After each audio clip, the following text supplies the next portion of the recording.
प्यारे बच्चों, कैसे हो सब अच्छे होंगे। तो चलिए आज का हम अपना अध्याय आरंभ करते हैं। आज हम पढ़ेंगे बच्चों एक नीले रंग के सियार के बारे में कि वो कैसे एक बर्तन में गिरकर नीला हो गया और फिर उसने उसका खूब फायदा उठाया, जंगल का राजा बन गया और जंगल के पशुओं को उसने बहुत ज्यादा बेवकूफ बनाया। फिर किसी न किसी दिन तो उसको फंसना ही था। अंत में वो फंसा और फिर वो सबके द्वारा मारा गया। तो पढ़ते हैं बेटा हम नीले रंग के सियार के बारे में। देखिए, नीले श्रृंगालय नीला सियार कस्मश्चित वने प्रचंडे नाम है श्रृंगालय वस्ती में। किसी वन में प्रचंड नाम का सियार रहता था। एकस्मिन् दिने वने बर्मन स भोजनाय किमपि न प्राप्तवान। एक दिन वन में घूमते हुए वह कहीं भी भोजन प्राप्त नहीं कर पाया। क्षुधा पीड़ित स नगरम प्रति अगच्छत। भूख से बेचैन वह नगर की ओर गया। श्रृंगालय दृष्ट्वा कुकुरः तम प्रति अन्वादनम। सियार को देखकर कुत्ते उसके पीछे पड़ गए, यानी कि कुत्ते उसके पीछे हो गए। कुकुरिबे बीतः स महता वेगेन अदावत। कुत्तों से डरा हुआ वह बहुत ही तेज गति से दौड़ा। कुत्ते उसके पीछे तो उसे बहुत डर लगा और वो उसके पीछे दौड़े से डरता हुआ वो बहुत तेज गति से दौड़ा। स प्राण रक्षणार्थम कश्चित् रजकस्य गर्हे प्रवासित। वह अपने प्राणों की रक्षा के लिए कश्चित किसी रजकस्य किसी धोबी के घर में प्रवेश कर गया, चला गया। दौड़ता रहा, उसको पता नहीं कहाँ जा रहा है। तो दौड़ते दौड़ते कहाँ पहुंचा वो? एक धोबी के घर में। तत्र एकस्मिन् नीलरस पूर्ण पात्रे च अपतत। अब धोबी के घर में था तो धोबी ने क्या, किसी बर्तन में नील घोल रखा था कपड़ों में देने के लिए। तो वह वहां एक नीले रंग के बर्तन में, नीलरस नीले रंग के बर्तन में कूद गया। कुकुरः अपि तम अदृष्ट्वा अन्यतर अगच्छन्। कुत्ते भी उसको देखकर दूसरी जगह चले गए। फिर कुत्तों को लगा कि वो नहीं है तो वो दूसरी जगह हो गए। नील रस पात्रात् बहिरागत्य स आत्मानं नीलवर्णीय दृष्ट्वा चकित अभवत्। नील रस पात्रात् नीले रंग के बर्तन से बहिरागत्य बाहर निकलने पर उसने आत्मानम अपने आप को नीला रंगा हुआ देखकर चकित अभवत्, वो चकित हो गया। जब उसने देखा कि वो तो बहुत पूरा नीला हो गया है तो बहुत हैरान हो गया। ततः पलायित्वा शीघ्र में वनमा गच्छत। इस प्रकार वह भागकर फटाफट वन की ओर चला गया। तम नील वर्णम दृष्ट्वा वन्य पशवे भयात इस्सत अधावन। उसको नीले रंग में रंगा हुआ देखकर वन के पशु डरकर इधर उधर दौड़ने लगे। भय व्याकुलान इत्सत प्लायमान चै पशून दृष्ट्वा स प्रश्नः अभवत्। भय व्याकुलन यानी कि भय से बेचैन पशुओं को जब वो देखता है कि भाई उससे देखकर डर रहे हैं सभी पशु, तो उनको देखता है कि वो इधर उधर जब दौड़ रहे हैं तो उनको देखकर वो बहुत खुश होता है कि हाँ देखो मुझसे भी कोई डर रहा है। तो उसको उससे डरता हुआ देखकर सब जब इधर उधर भाग रहे तो बहुत खुश हुआ।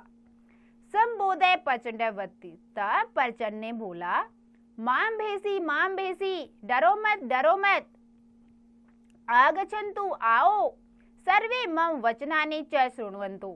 सभी मेरे वचनों को सुनो। तस्य तद्वचनं श्रुत्वा भीतः पशवः शनैः तस्य समीपम अगच्छन्। तब उसके वचनों को सुनकर डरे हुए पशु धीरे धीरे उसके पास आते हैं। प्रचंड सर्वान् संबोध्य अवदत्। प्रचंड ने सबको संबोधित करते हुए बोला, भगवत्या वन्देव्या अहम वन्यास अस्य राजपदे नियुक्तोऽस्मि। कि भगवान जो वन की देवी है, भगवती वन की देवी है, उसने मुझे वन के राजा के पद पर नियुक्त किया है। तो अपने आप को उसने क्या बताया कि मुझे वन का राजा बना दिया है ताकि सब के ऊपर वो राज कर सके। तवाम वन्य जीवनाम रक्षणाम पालनाम चय कुरु। तुम वन के जीवों की रक्षा करो, उनका पालन करो, ऐसा मुझे वन की देवी ने बोला है। अथ चैतव्या तथा कर्तव्यम यथा वन्य प्राणिषु कल है न भवेदित। इसीलिए जैसा मैं कहूँगा सब वैसा ही करेंगे, कोई झगड़ा नहीं करेगा। अतः अप्रभृति अहम युष्माकम राजा अस्मि, इसलिए आज से मैं तुम्हारा राजा हूँ। तस्य तद्वचनं श्रुत्वा तस्य सुंदरम वर्णम च दृष्ट्वा सर्वे सिंहे व्याघ्रादि तम नमस्कार कृतवन्त। अब उसके वचनों को सुनकर और उसके नीले रंग को देखकर, क्योंकि नीले रंग में क्या वो सबसे अलग दिख रहा था, सब बहुत सुंदर दिख रहा था नीले रंग में, तो सबने जब उसके वचनों को सुना कि वन की देवी ने इसको हमारे राजा के रूप में भेजा है, तो सबने मान लिया, उसकी बातों में आ गए सब। तो उसके ऐसे वचनों को सुनकर और उसके सुंदर रंग को देखकर सभी शेर बाघ सब ने उसको नमस्कार किया। कहा जंगल का राजा शेर होता है ना, लेकिन वो भी उसके नीले रंग को देखकर उससे डर गया कि हाँ भाई यही हमारा राजा है। तो शेर और बाघ वो भी उसको नमस्कार करने लगे। तस्य आदेशेन च वने बर्मणम भोजनादिकम च कर्तुम आरब्धवत्।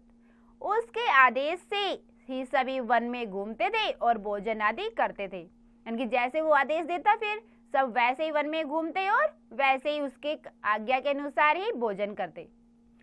एवं छलेन स वने शासनम कर्तुम आरब्धवान। इस प्रकार छलेन मतलब धोखे से, इस प्रकार धोखे से उसने राज करना आरंभ कर दिया। अथ एकदा स श्रृंगाले वर्धस्य कोलाहलम अशृणुत। इसके बाद एक बार उसने शियारों का शोर सुनाई दिया उसको। तेसाम शब्दम श्रुत्वा स पुलकितः अभवत्। उनके शब्दों को सुनकर वो बहुत खुश हुआ। अब जब कोई अपनी ही जाति का हो और वो उसी के आवाज में बोल रहा हो तो उसको तो अच्छा लगेगा बहुत, और फिर वो भूल भी गया अपने आप में कि मैं कहाँ हूँ क्या हूँ। तेन विस्मृतः यत् स वस्तुतः श्रृंगालः एव। तो ऐसा उसको याद नहीं रहा कि वो भूल गया कि वो एक सियारी है। वस्कतेव च वनस्य राजा अभवत्। और वो वन का राजा है। प्रसन्नता सोऽपि उत्थाय, वह खुशी खुशी उठता है। उस सवरेन च शब्दम कर्तुम भारत। और उस शब्द से क्या करता है वैसा ही बोलना आरंभ कर देता है। ठीक है। तस्य शब्दान श्रुत्वा वनस्य सर्वे पशवे आश्चर्यचकिता अभवन्। अब जैसे वो शियार की वाणी में बोलता है, आवाज में बोलता है, तो सभी वन के प्राणी समझ जाते रहे ये तो शियार है, हमें धोखा दे रहा था। तो सभी वन के पशु आश्चर्यचकित हो जाते हैं, हैरान हो जाते हैं बहुत। ते कथन वे कहते हैं, अहो अनेन धूर्तेन श्रृंगालेन वयं वंचिता। अरे इस मूर्ख ने तो हमें बहुत ही पागल बनाया है। वन्य प्राणिनाम इमं मतम ज्ञात्वा जटित ए व्याघ्र तव वंचकम श्रृंगालम व्यापदा माशय। तो सबको तो बहुत गुस्सा आया कि भाई इसने हमें इतने दिनों तक इतना बेवकूफ बनाया है। तो इसके बाद बाघ ने तुरंत ही उस सियार को मार डाला। तो बाघ तो था बड़ा ही, तो उसने क्या किया, उसी वक्त सियार को मार डाला। तो देखा बेटा कैसे धोखे से उसको वो राजा बना, तो बाद में उसको फल मिला, उसका मारा ही गया फिर बाद में। चलिए इसका भावार्थ देखते हैं बेटा। किसी वन में प्रचंड नाम का सियार रहता था। वन में भोजन न प्राप्त होने पर वह भोजन की तलाश में एक दिन शहर चला गया। सियार को देखकर कुत्ते उसकी तरफ दौड़ पड़े। कुत्तों के डर से वह तेजी से गति से दौड़ा। उसने प्राणों की रक्षा के लिए किसी धोबी के घर में प्रवेश किया। वहां एक नीले रंग से भरे बर्तन में गिर गया। यह देखकर कुत्ते वहां से चले गए। नीले रंग वाले बर्तन से बाहर निकलने पर जब सियार ने स्वयं को देखा तो वह चकित हो रह गया और शीघ्र ही जंगल लौट गया। सियार का नीला रंग देखकर जंगल के जानवर भय से इधर उधर भागने लगे। पशुओं को इस तरह भयभीत होते देखकर सियार को बड़ी खुशी हुई। उसने पशुओं को अपने पास बुलाकर बताया कि वन देवी ने उसे जंगल का राजा बना दिया है और जंगल के सभी पशुओं की रक्षा करने की जिम्मेदारी उसे सौंपी है।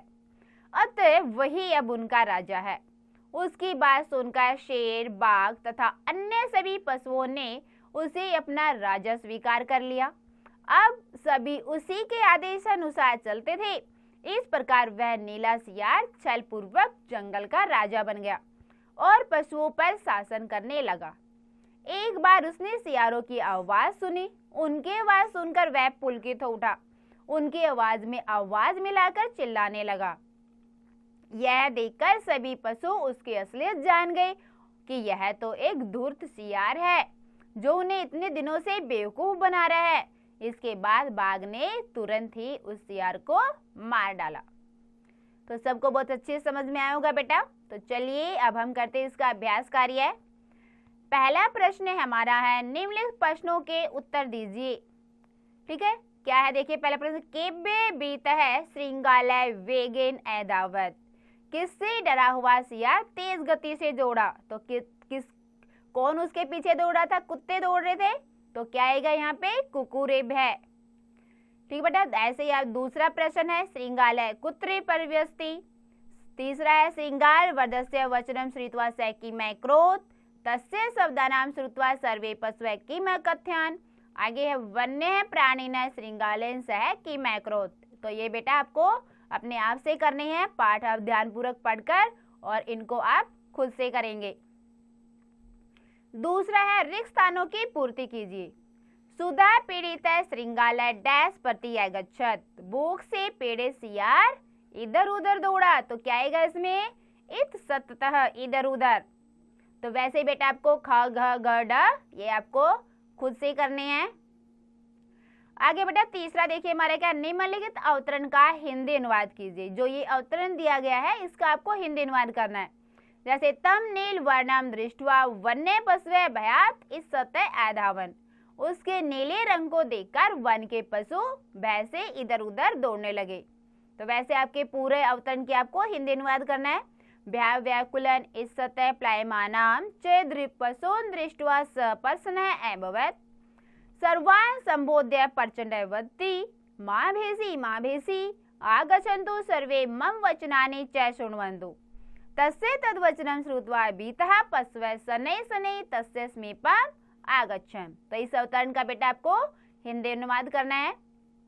अगला बेटा प्रश्न 4, निम्नलिखित वाक्यों का संस्कृत में अनुवाद कीजिए। तो आपको कुछ वाक्य दिए गए, इनका आपको संस्कृत में अनुवाद करना है। जैसे पहला क्या है, किसी वन में एक सियार रहता था। तो क्या लिखेंगे हम इसका? कस्मश्चित् वने एक श्रृंगालय प्रतिवसति स्म। तो वैसे ही आपको सियार को देखकर कुत्ते उसकी तरफ दौड़े। तीसरा है, कुत्ते वहां से चले गए। आगे है, वही अब उन सब का राज्य है। फिर है, एक बार उसने सियारों की आवाज सुनी। तो इन सब का आप खुद से हिंदी अनुवाद कर संस्कृत अनुवाद करेंगे। आगे बेटा क्रियाकलाप एक्टिविटी, इसमें क्या करना है आपको? इस कहानी को चित्रकथा के रूप में अपनी अभ्यास पुस्तिका में लिखिए। यानी कि आपको इस कहानी को लिखना है अपनी अभ्यास पुस्तिका में और साथ में इसका चित्र भी बनाना है। तो ये आपकी एक्टिविटी है। आगे सब मूल्यांकनम, इसमें आपको क्या करना है बेटा? धातु, लकार, पुरुष, वचन। इसमें आपको धातु बतानी है कौन सी, जो शब्द आपको दिया गया है उसमें पुरुष बताना है कौन सा है, उसमें वचन बताना है कौन सा है। ठीक है, जैसे अश्रृणोत, ठीक है, इसमें धातु कौन सी होगी? श्रृणु धातु। लकार होगा इसमें लंग लकार।